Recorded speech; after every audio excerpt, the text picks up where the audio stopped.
Achuma argafune kabajamtoota jaallatamtoota hordoftoota garee sooshaal miidiyaa fi akkasumas miidiyaalee addunyaa garaagaraa irratti argamtan hunda keessanii jechuudha. Akkuma beekamu ilmaan Oromoo Pirootestii keessattuu bara 2016 keessa jechuudha. Ilmaan Oromoo iddoo kanatti agartan kun hundi isaanii jechuudha.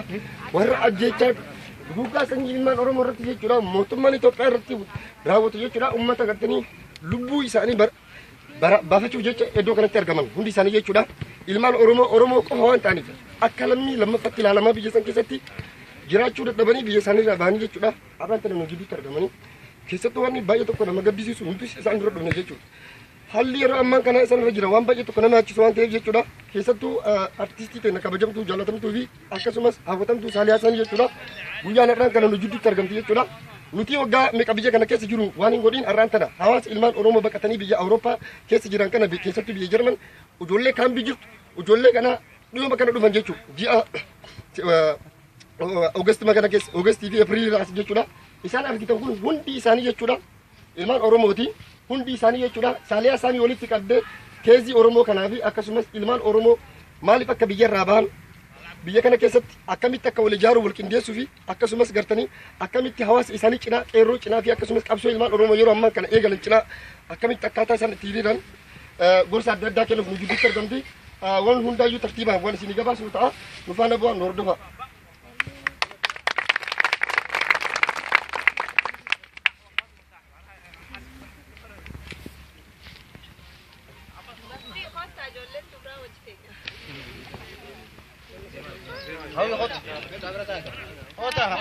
Dubartoonni qofa gamana caafasu. Ceekot hawi.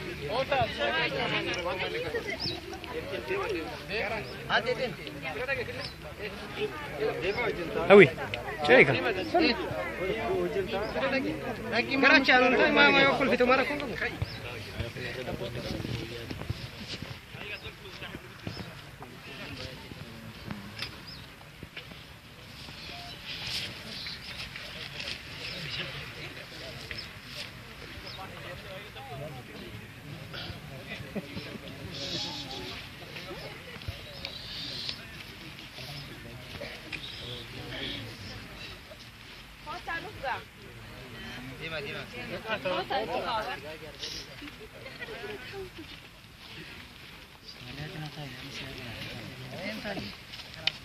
Agak dorong.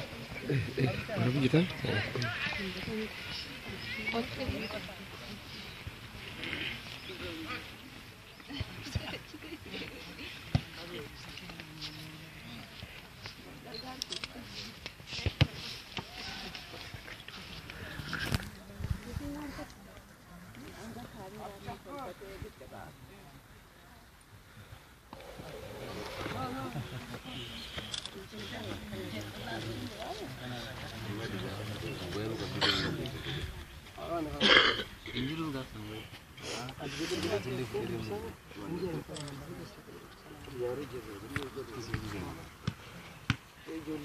Allah izin dari nak jauh cakap.